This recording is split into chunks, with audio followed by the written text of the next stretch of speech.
آپ لوگ سب لا الہ الا اللہ پڑھیے، اللہ سبحانہ و تعالیٰ آپ کو دنیا کا حکمران بنا دیں گے، اللہ دنیا آپ کے قدموں میں ڈال دیں گے۔ آپ ان لوگوں کو ہدایت نہیں دے سکتے جن سے آپ کو محبت ہو، تو ابو طالب جو ہیں وہ ایک دیوار بن کے آپ کے سامنے کھڑے ہو جاتے۔ کیا ان اعمال کا ان کو کوئی فائدہ ہوا؟ کلمہ لا الہ الا اللہ کہہ دیں، میں اللہ کے ہاں آپ کی سفارش کروں گا،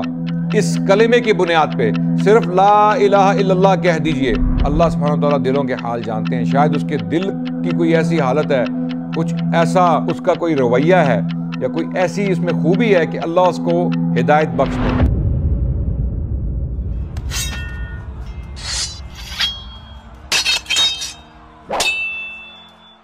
بسم اللہ الرحمن الرحیم، الحمدللہ والصلاة والسلام علی رسول اللہ، اما بعد، اعوذ باللہ السمیع العلیم من الشیطان الرجیم، بسم اللہ الرحمن الرحیم، وما ارسلناک الا رحمۃ للعالمین، وقال رسول اللہ صلی اللہ علیہ وسلم، لا یؤمن احدکم حتی اکون احب الیہ من والدہ وولدہ والناس اجمعین۔ آپ کی خدمت میں تاریخ اسلام کے سلسلے کی ایک اور کڑی پیش کرنے جا رہا ہوں۔ ہم سیرت الرسول، سیرت النبی صلی اللہ علیہ وسلم کے اوپر گفتگو کر رہے تھے، اور کچھ قسطوں میں انشاءاللہ اللہ کے فضل و کرم سے اللہ کے نبی کی سیرت بیان کرتے ہوئے تاریخ اسلام کے جو دوسرے مواقع ہیں، جو دوسرے واقعات ہیں، ان کے اوپر بھی گفتگو کریں گے، تاکہ نوجوان طبقے کو آگاہ کر دیا جائے اسلام کی تاریخ کے بارے میں۔ جو اسلامی تہذیب ہے، جس کو ہم مسلم سویلائزیشن کہتے ہیں، اس کے اوپر لوگوں کو تعلیم دی جائے، خصوصاً ہمارے جوان طبقے کو، تاکہ وہ اسلام کی اچیومنٹ سے واقف ہو جائیں کہ اسلام ایک مذہب ہی نہیں ہے، ایک آئیڈیالوجی کا نام ہی نہیں ہے، بلکہ ایک پریکٹیکل سسٹم ہے جس کے تحت مسلمانوں نے بہت ترقی کی، قرآن کی تعلیمات پر عمل کرتے ہوئے، اللہ کے نبی صلی اللہ علیہ وسلم کی سنت کو مد نظر رکھتے ہوئے، اس پر چلتے ہوئے، اس کی پیروی کرتے ہوئے بہت ترقی کی۔ اور وہ ساری ترقی اور جو چیلنجز اس دوران آئے ان کا بھی ذکر کرتے چلیں گے، تاکہ تاریخ سے آگاہی ہو جائے، تاکہ ہمارے بچے گمراہ نہ ہوں، وہ کسی پروپیگنڈے کا شکار نہ ہوں۔ تو اس لیے ہم نے اس سلسلے کا جو آغاز کیا ہے وہ اللہ کے نبی کی سیرت سے کیا ہے۔ پچھلی قسط میں جو قریش کا وفد آیا تھا ابو طالب کے پاس ایک التجا لے کے، دوبارہ بوائیکاٹ ختم ہونے کے بعد، شیعہ ابی طالب میں جو بوائیکاٹ ہوا تھا، جس گھاٹی میں بنو ہاشم کو پھینک دیا گیا قریشیوں کی طرف سے، اور ایک اگریمنٹ لکھ کے کعبے کی دیوار کے ساتھ لگا دیا گیا، اس اگریمنٹ کو دیمک چاٹ گئی، سوائے اللہ کے نام کے جہاں جہاں بسمک اللہم لکھا ہوا تھا ان الفاظ کو دیمک نے چھوڑ دیا، اور باقی الفاظ دیمک کھا گئی۔ تو اس کے بعد بوائیکاٹ ختم ہو گیا۔ وہ سارا واقعہ میں نے پچھلی قسط میں بیان کیا ہے، آپ پچھلی قسط دیکھیے اس واقعے کی تفصیل کے لیے۔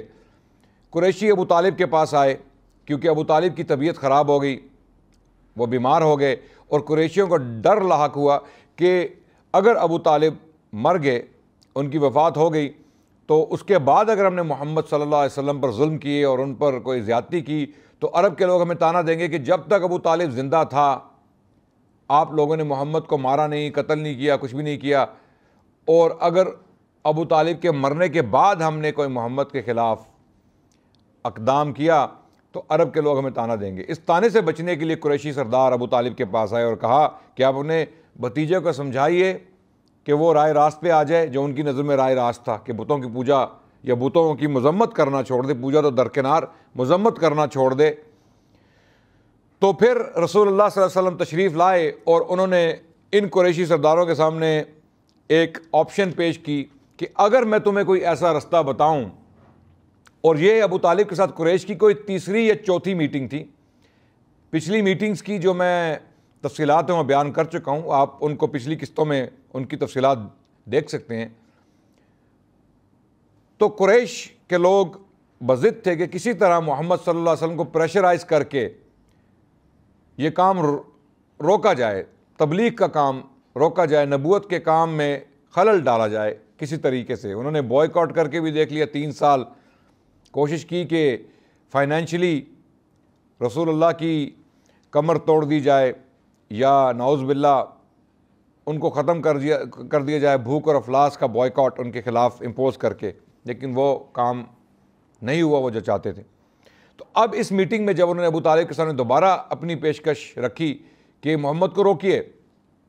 جس کا حاصل یہی تھا کہ محمد کو روکیے صلی اللہ علیہ وسلم، اللہ کے نبی تشریف لائے اور انہوں نے قریشیوں کے سامنے یہ آپشن رکھی کہ اگر میں تمہیں کوئی ایک ایسا رستہ بتاؤں جس سے تم لوگ صرف عرب کے لوگوں کے ہی حکمران نہیں بن جاؤ گے بلکہ پوری دنیا پر تمہاری حکومت قائم ہو جائے گی، تمہاری عزت جو ہے وہ پوری دنیا میں اللہ تعالیٰ تمہیں باعزت بنا دیں گے،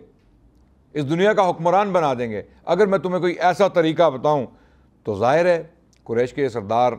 جو آلریڈی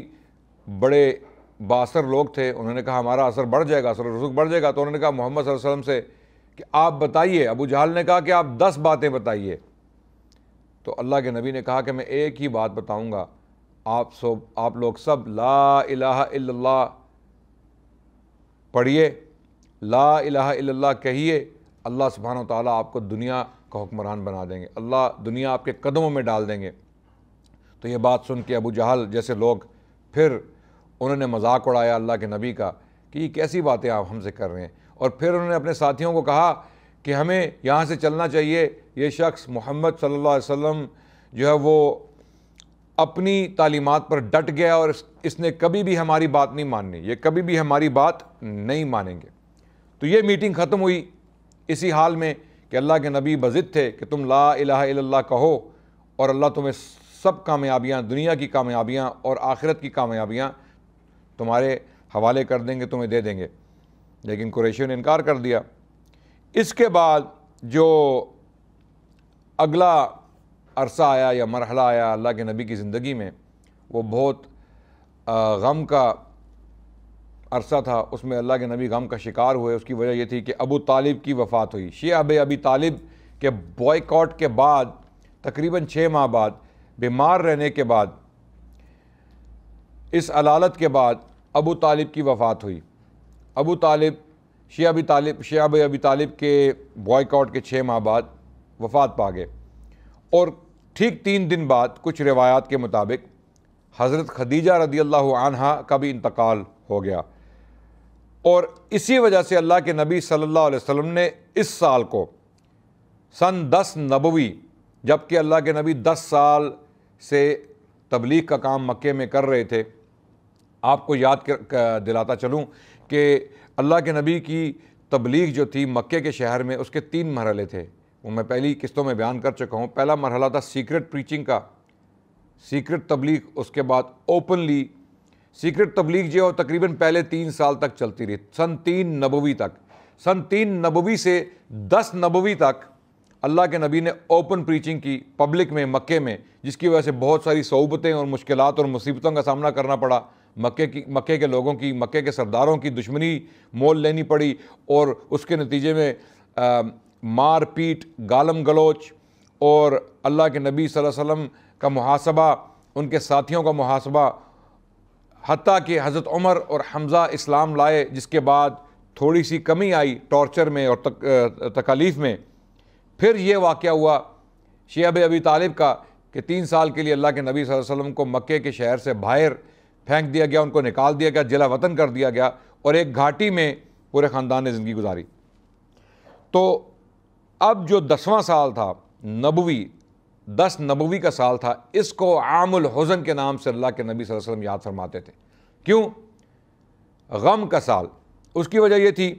کہ اسی سال میں ابو طالب کی وفات ہوئی، اور اسی سال میں خدیجہ رضی اللہ عنہا کا انتقال ہوا، اور اللہ کے نبی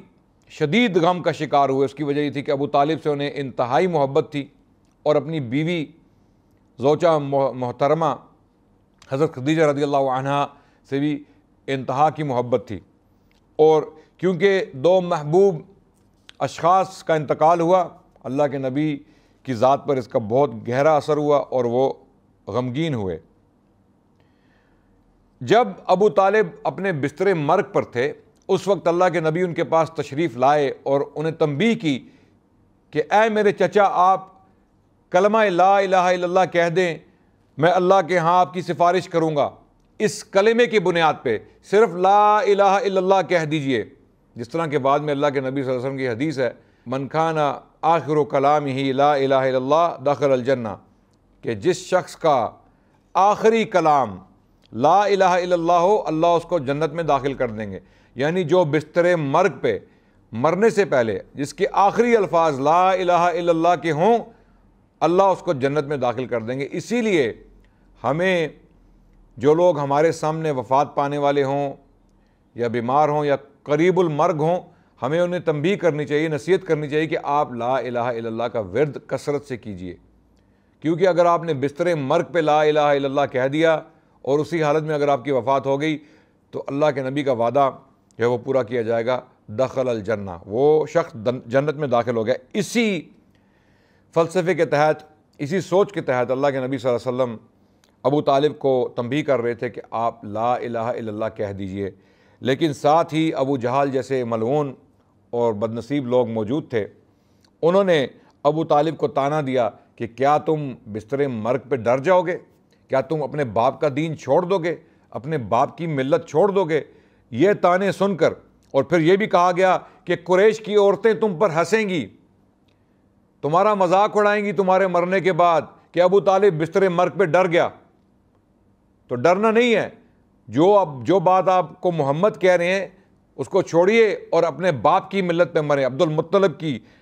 ملت پر مریں۔ تو یہی باتیں سنتے ہوئے ابو طالب نے مرتے ہوئے کہا علی ملتی عبد المطلب، کہ میں اپنے باپ عبد المطلب کی ملت پہ ہی مرتا ہوں، انہی کے رستے پہ مرتا ہوں۔ تو اس کی وجہ سے اللہ کے نبی بہت غمگین ہوئے، کیونکہ انہیں معلوم تھا کہ اس کا مطلب یہی ہے کہ ابو طالب کی وفات شرک پر ہوئی، کیونکہ عبد المطلب جو ہیں وہ شرک پر تھے اور وہ شرک میں مبتلا بھی تھے۔ تو اللہ کے نبی بہت غمگین ہوئے، اور پھر اللہ کے نبی صلی اللہ علیہ وسلم نے اس موقع پر فرمایا کہ میں اپنے چچا کے لیے مغفرت مانگتا رہوں گا، اللہ سے معافی مانگتا رہوں گا، مغفرت مانگتا رہوں گا جب تک کہ مجھے اللہ کی طرف سے کوئی حکم نہ آ جائے۔ اور اس کے جواب میں پھر سورۃ التوبہ کی آیت نمبر 113 نازل ہوئی، جہاں پر اللہ سبحانہ وتعالیٰ نے تنبیہ کی اللہ کے نبی کو، اعوذ باللہ من الشیطان الرجیم، بسم اللہ الرحمن الرحیم، ما کان للنبی والذین آمنوا ان یستغفروا للمشرکین ولو کانوا اولی قربى من بعد ما تبین لهم انہم اصحاب الجحیم۔ نبی اور اہل ایمان کے لیے درست نہیں کہ مشرکین کے لیے دعائیں مغفرت کریں، اگرچہ وہ قرابت دار ہی کیوں نہ ہوں، جبکہ ان پر واضح ہو چکا ہے کہ وہ لوگ جہنمی ہیں۔ اللہ اکبر۔ یعنی یہ آیت اللہ کے نبی صلی اللہ علیہ وسلم کے لیے ایک جھنجھوڑ دینے والی آیت تھی۔ اللہ کے نبی چاہتے تھے کہ ابو طالب جو ہیں وہ مغفور ہوں اور مرحوم ہوں، یعنی اللہ ان پر رحم کریں اور اللہ ان کی مغفرت کریں، اور یہاں تک اللہ کے نبی نے کوشش کی کہ بستر مرگ پر وہ کلمہ شہادت پڑھ لیں، لیکن اللہ کے نبی صلی اللہ علیہ وسلم کچھ چاہتے تھے اور اللہ کا پلان کچھ اور تھا، اللہ کی مرضی کچھ اور تھی۔ اور اسی بات کا ذکر جو ہے سورۃ القصص کی آیت نمبر 56 میں اللہ نے ذکر کر دیا، اِنَّكَ لَا تَهْدِي مَنْ أَحْبَبْتَ وَلَكِنَّ اللَّهَ يَهْدِي مَنْ يَشَاءُ وَهُوَ أَعْلَمُ بِالْمُهْتَدِينَ، کہ اے محمد صلی اللہ علیہ وسلم، آپ ان لوگوں کو ہدایت نہیں دے سکتے جن سے آپ کو محبت ہو، بلکہ ہدایت اللہ کے ہاتھ میں، اور اللہ بہتر سمجھتے ہیں کہ جو ہدایت کے قابل ہیں۔ تو اس سے ثابت یہ ہوا کہ ضروری نہیں ہے کہ جو شخص آپ کو ظاہری طور پہ لگے کہ یہ ہدایت یافتہ ہو جائے گا وہ ہدایت یافتہ ہو جائے۔ اور کئی دفعہ ایسے ہوتا ہے کہ ایسے لوگ اللہ تعالیٰ انہیں ہدایت دے دیتے ہیں کہ آپ سوچ بھی نہیں سکتے کہ یہ کبھی ہدایت یافتہ ہوں گے۔ اسی لیے کبھی بھی جج نہیں کرنا چاہیے۔ اگر آپ کو ایک شخص ایسا لگے کہ جو بہت انتہائی بظاہر بدکار ہو، برے کاموں میں مبتلا ہو اور برے اخلاق کا حامل ہو، آپ یہ قیاس کبھی نہ کریں کہ اللہ اس کو کبھی ہدایت نہیں دیں گے، کیونکہ اللہ سبحانہ و تعالیٰ دلوں کے حال جانتے ہیں۔ شاید اس کے دل کی کوئی ایسی حالت ہے، کچھ ایسا اس کا کوئی رویہ ہے یا کوئی ایسی اس میں خوبی ہے کہ اللہ اس کو ہدایت بخش دیں۔ اور کچھ ایسے لوگ ہوں جو بہت بظاہر نرم گو ہوں، خوش مزاج ہوں اور آپ کو لگتا ہو کہ ضرور یہ ہدایت پائیں گے، لیکن ان کے دل کی کوئی ایسی کیفیت ہو یا ان کے اندر کوئی ایسی برائی ہو جس کی وجہ سے اللہ سبحانہ وتعالیٰ ان سے نفرت کرتے ہوں اور ان کو ہدایت نہ ملے۔ یہ اللہ کے کام ہے، اللہ بہتر جانتے ہیں، انسان کچھ دیکھتا ہے اور اللہ کچھ کرتا ہے۔ تو یہی ایک واقعہ جو ہوا، اس سے اللہ کے نبی بہت غمگین ہوئے، اور ابو طالب جو ہیں وہ مسلمان نہ ہوئے۔ اس کے بارے میں صحیح البخاری میں روایات ہیں کہ حضرت عباس بن عبد المطلب جو بعد میں مسلمان ہوئے فتح مکہ کے بعد یا فتح مکہ کے دوران، انہوں نے اپنے بھتیجے رسول اللہ صلی اللہ علیہ وسلم سے پوچھا کہ ابو طالب نے آپ کی اتنی مدد کی، آپ کا ساتھ دیا، 42 سال تک آپ کی کفالت کی، اور کفار قریش کے رستے میں حائل ہو جاتے، جب بھی وہ آپ کو نقصان پہنچانا چاہتے تو ابو طالب جو ہیں وہ ایک دیوار بن کے آپ کے سامنے کھڑے ہو جاتے، کیا ان اعمال کا ان کو کوئی فائدہ ہوا؟ کیا اللہ سبحانہ تعالیٰ کی طرف سے کچھ ان کو اس کی وجہ سے انسینٹیو ملے گا، کوئی نرمی ہوگی ان پہ؟ تو اللہ کے نبی صلی اللہ علیہ وسلم نے فرمایا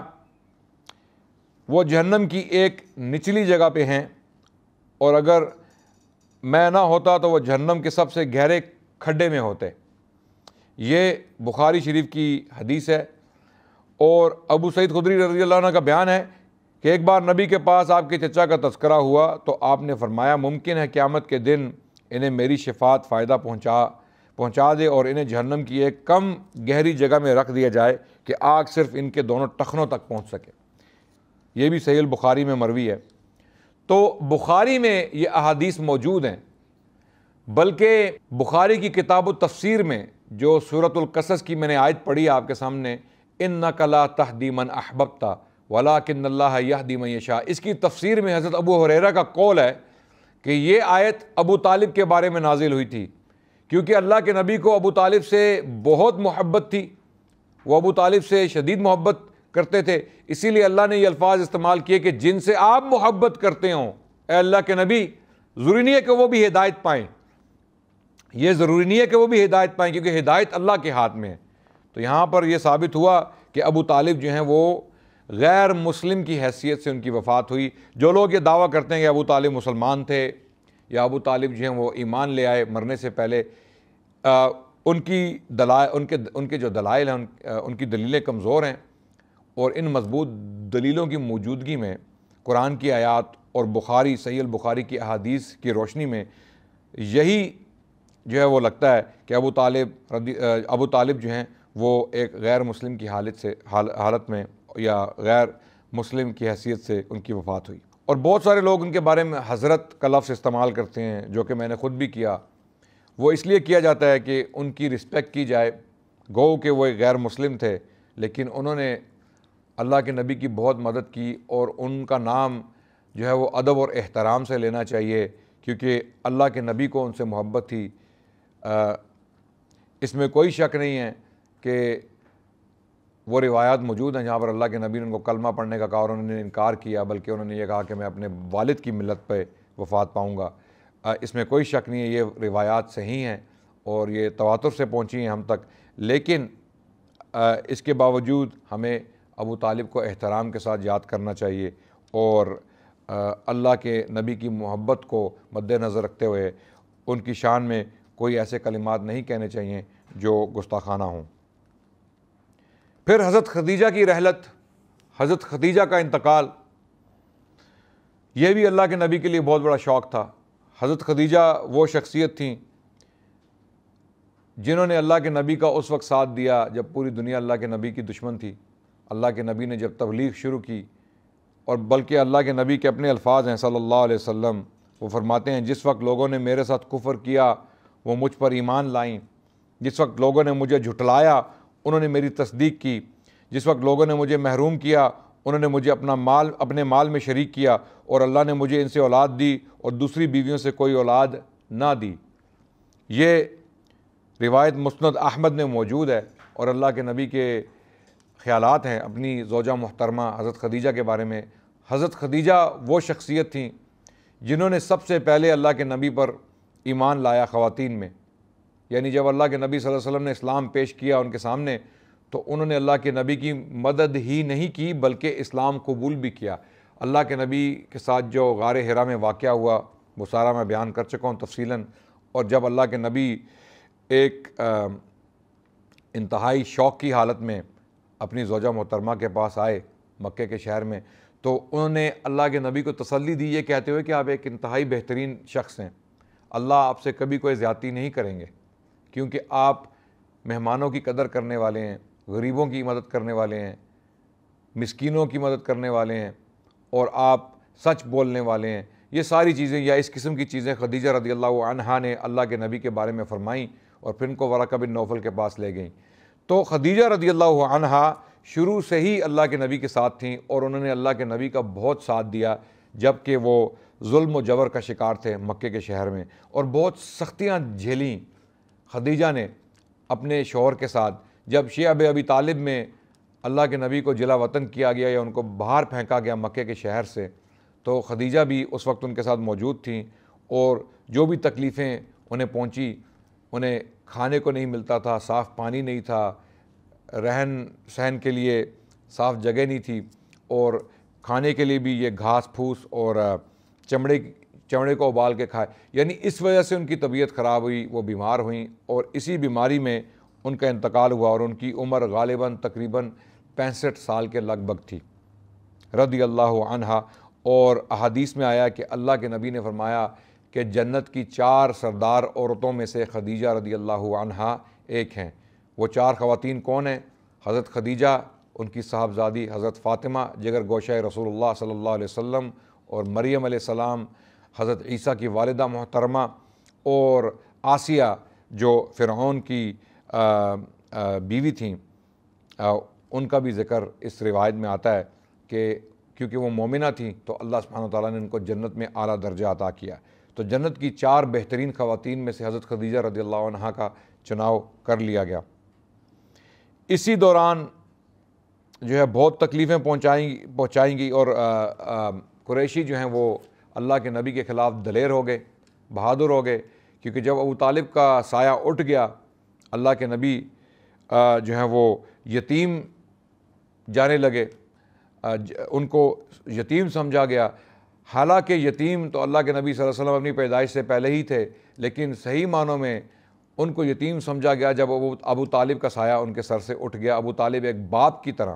اپنا سایہ اللہ کے نبی پہ کیے ہوئے ان کی پروٹیکشن کرتے رہے۔ تو مکے کے لوگ دلیر ہو گئے، کفار قریش جو ہے انہوں نے ظلم ڈھانے شروع کر دیے اور شدت سے، اور اللہ کے نبی صلی اللہ علیہ وسلم کا مکے میں رہنا جو ہے وہ مشکل ہو گیا۔ اسی وجہ سے انہوں نے فیصلہ کیا کہ میں مکے کے باہر کسی اور علاقے میں جا کے بھی تبلیغ کروں، تاکہ